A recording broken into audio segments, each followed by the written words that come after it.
दोस्तों, तो कैसे हैं आप लोग। आप सभी का स्वागत है इस नई वीडियो में, जिसमें हम लोग बात करने जा रहे हैं कुछ नए विषयों के बारे में, जिसमें हम लोग राज्यसभा लोकसभा को एकदम कंप्लीट करने का प्रयास करेंगे। तो जो अब ये वीडियो होगी हमारी आने वाली वीडियोस, उनमें हम लोग संसदीय समितियों के बारे में, यानी कि पार्लियामेंट्री कमिटीज के बारे में चर्चा करेंगे। पार्लियामेंट्री कमिटीज बहुत बड़ा टॉपिक है, तो उसे हम अगली वीडियो से प्रारंभ करेंगे। तथा इस वीडियो में हम लोग ये जो छोटे मोटे लोकसभा राज्यसभा संबंधित टॉपिक हैं उन्हें कंप्लीट कर लेंगे। तो आइए देखते हैं, प्रारंभ करते हैं। देखिए, अगर पहली बात करें अयोग्यता की, तो भाई अयोग्यता का मतलब होता क्या है, तात्पर्य क्या होता है अयोग्यता का।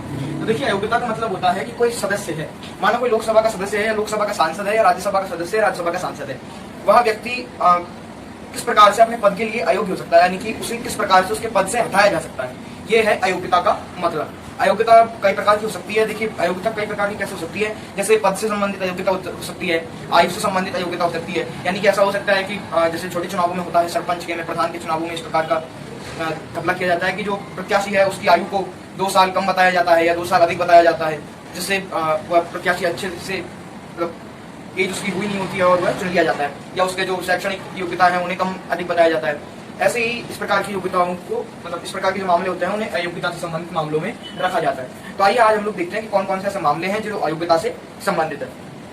और दूसरा हम लोग बात करेंगे लोकसभा और राज्यसभा में अंतर। देखिए, लोकसभा और राज्यसभा में अंतर कई जगह पर पूछे जाते हैं। अंतर से मतलब कि भाई इससे यह भी हम लोग निश्चित करेंगे कि लोकसभा और राज्यसभा में पावरफुल कौन है, किस क्षेत्र में पावर किसके पास ज्यादा है, कौन अपने आप में एक सक्षम है, ये चीजें हम लोग जानेंगे। तथा इन चीजों, इनके जो अधिकारी वगैरह है उनमें भी जो डिफरेंसेस है उनके बारे में भी हम लोग जानेंगे।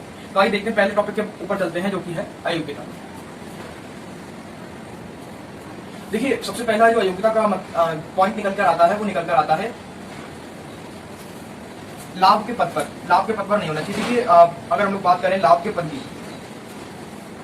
तो लाभ का पद से एक सीधा सा मतलब निकाला जाता है कि वह किसी भी सरकारी पद पर नहीं होना चाहिए, यानी कि उसके पास कोई भी सरकारी नौकरी नहीं होनी चाहिए, वह होता है लाभ का पद।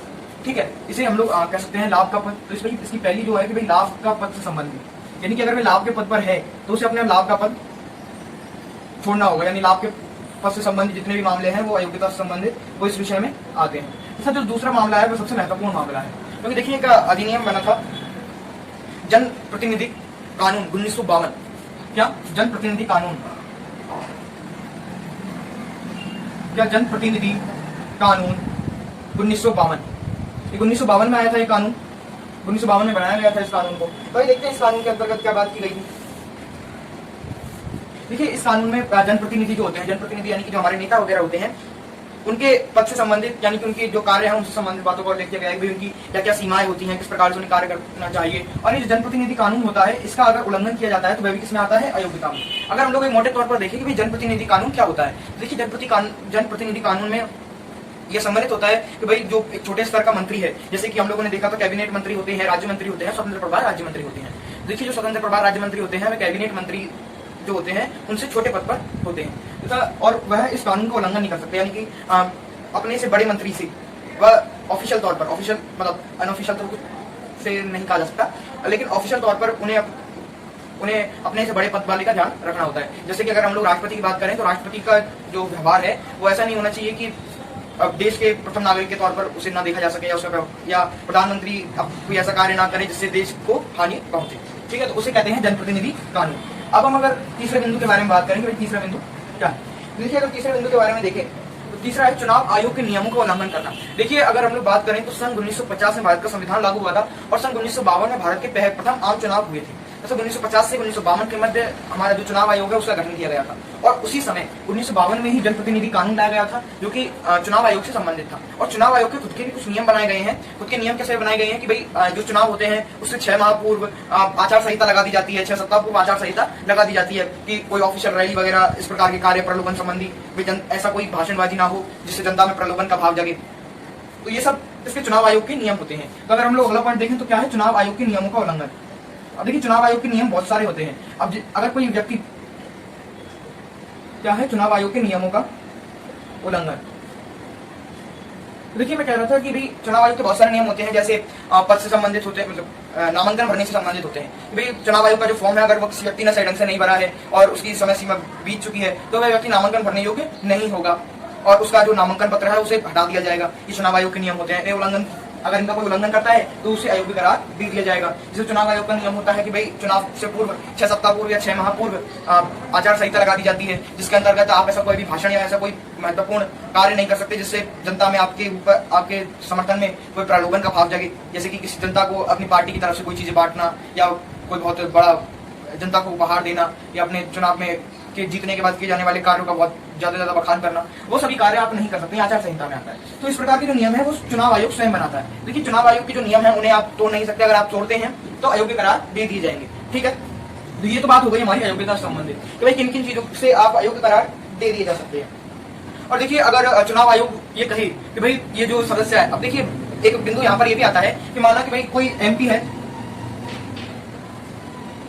यानी कि कोई सांसद है और उस सांसद को हम लोगों ने अयोग्य करार दे दिया है, तो सांसद को हटाने का जो जिम्मा है वो किसके पास होता है? हम लोगों ने देखा भी था कि सांसद को हटाने का जो काम है वो किया जाता है बाया राष्ट्रपति, किसके द्वारा? बाया प्रेसिडेंट ऑफ इंडिया। देखिए जो राष्ट्रपति के द्वारा जब काम किया जाएगा तो जो चुनाव आयोग है वो अपनी सिफारिश भेजेगा, किसको? राष्ट्रपति को अपनी सिफारिश भेजता है कि राष्ट्रपति महोदय इस व्यक्ति को हमने इस कारण से अयोग्य करार दिया है, आप इस व्यक्ति को उसके पद से इस्तीफा देने के लिए कहें और उसे अपने पद से मुक्त करें। तो इस प्रकार से जो चुनाव आयोग है राष्ट्रपति को अपनी रिकमेंडेशन भेजता है कि इस व्यक्ति को अपने पद से हटा दिया जाए। ठीक है, तो ये सब काम कौन करता है? चुनाव आयोग करता है। ठीक है, हटाने का काम चुनाव आयोग द्वारा राष्ट्रपति करता है, पर रिकमेंडेशन ऑफ चुनाव आयोग यानी कि इलेक्शन कमीशन। अब देखिए अगर राज्य का कोई मामला है, जैसे कि कोई विधायक है, विधायक को अगर हटाने का कार्य करना है तो उसकी रिकमेंडेशन राज्यपाल को की जाएगी बाया स्टेट इलेक्शन कमीशन। ठीक है, ये बात यहाँ पर हो गई। अब अगर हम लोग ये कहें कि इसमें एक बिंदु और आता है अयोग्यता से संबंधित कि भाई अगर हम लोग ये कहें कि भाई अध्यक्ष या सभापति को हटाना है, तो अध्यक्ष या सभापति को अगर अयोग्य करार दे दिया जाता है तो उन्हें किस प्रकार से हटाया जाता है? तो देखिए अगर सभापति की बात करें, सभापति के लिए जो कार्य किया जाता है, सभापति को हटाने के लिए जो राज्यसभा में जो विधेयक है या जो प्रस्ताव है वह प्रभावी बहुमत से पास होना आवश्यक है, तथा लोकसभा में अगर बात की जाए तो साधारण बहुमत से यानी कि सिंपल मेजोरिटी से उसे पास हो जाना चाहिए। हम लोगों ने पहले भी देखा था प्रभावी बहुमत क्या होती है। तो देखिए अगर हम लोग देखें प्रभावी बहुमत को, तो प्रभावी बहुमत का मतलब होता है कि अगर सदन में 100 लोग हैं यानी कि 100 लोगों की सीट है सदन में, पर 5 लोगों में से 3 सीटें खाली हैं और 2 सीट वाले लोग मर गए हैं, बची हुई सीटें हैं 95 और 95 का आधा अगर हम लोग देखें तो लगभग 48 के लगभग ये बैठता है, 48 क्योंकि बैठा तो 47.5 है पर 47.5 व्यक्ति तो किस प्रकार से होंगे, इसलिए 48 कर दिया गया है। देखिए अब तो यानी कि 48 व्यक्ति, ये कौन सी बहुमत है? ये है प्रभावी बहुमत। और साधारण बहुमत का मतलब तो होता है सिंपल मेजोरिटी का, कि भाई आधे से अधिक एक बहुमत से पास हो जाए तो सिंपल मेजोरिटी है।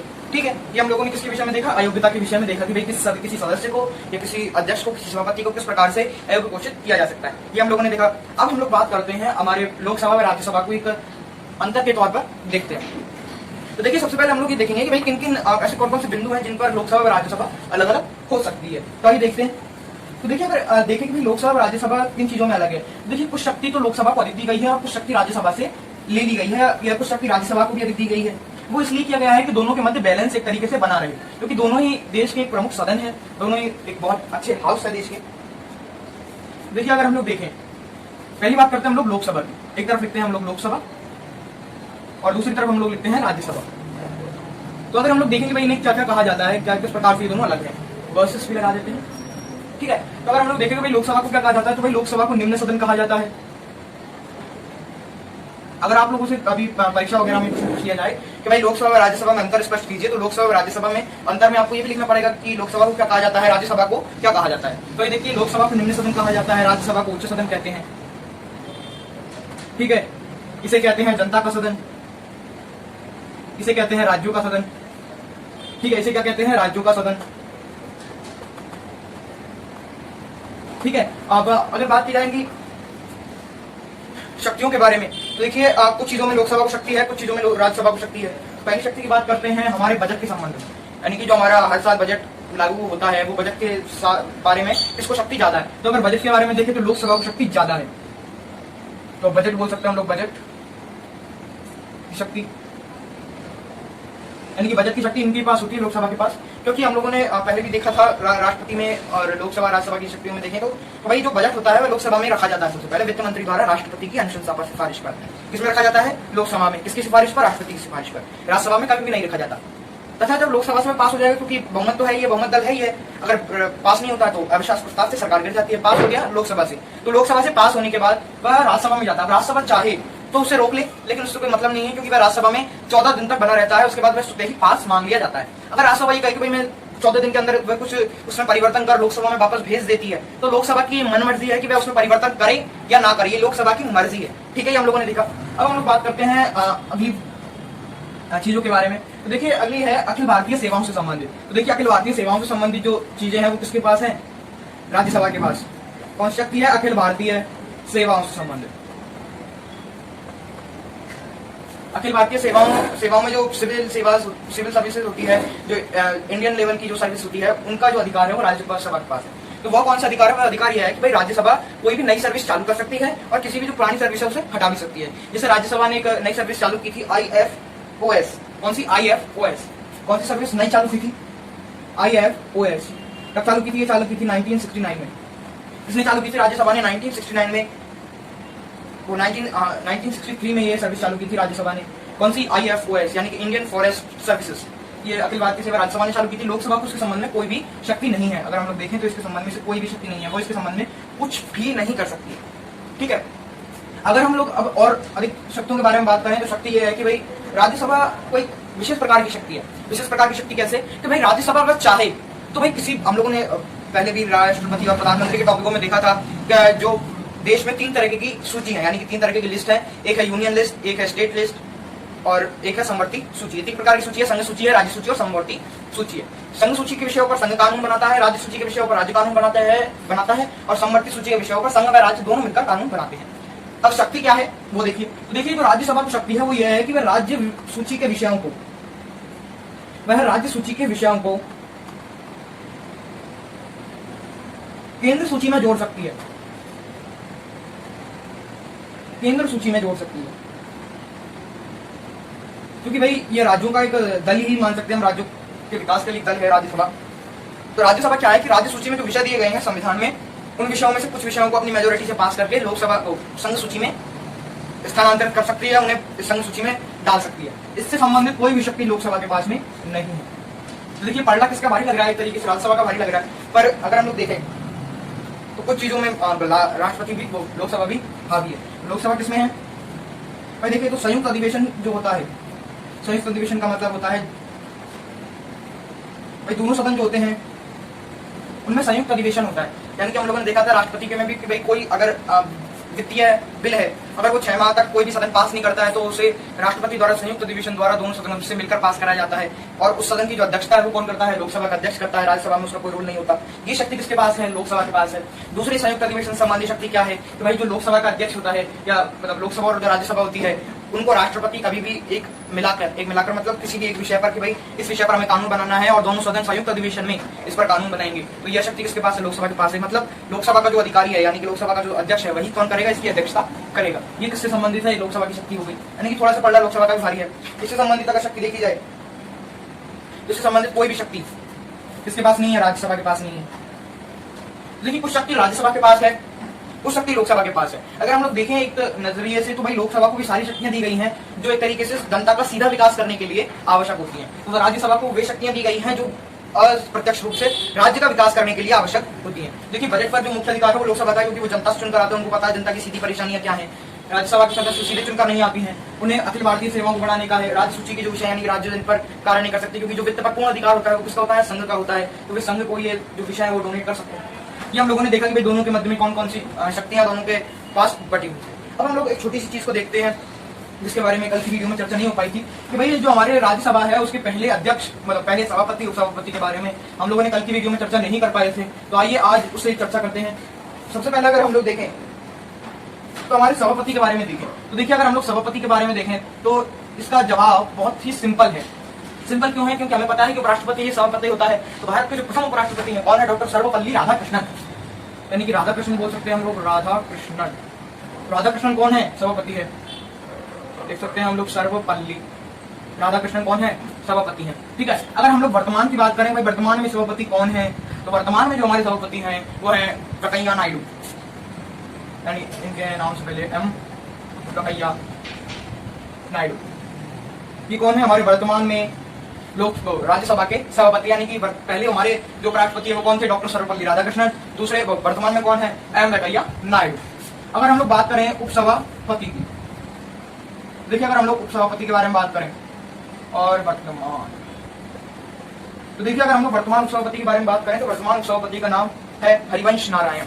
कौन है, हरिवंश नारायण। वर्तमान के हैं ये वर्तमान के उपसभापति कौन है, हरिवंश नारायण, हरिवंश नारायण। ठीक है, और अगर हम लोग पहले उपसभापति के बारे में बात करें तो पहले उपसभापति हमारे कौन थे, कृष्णमूर्ति।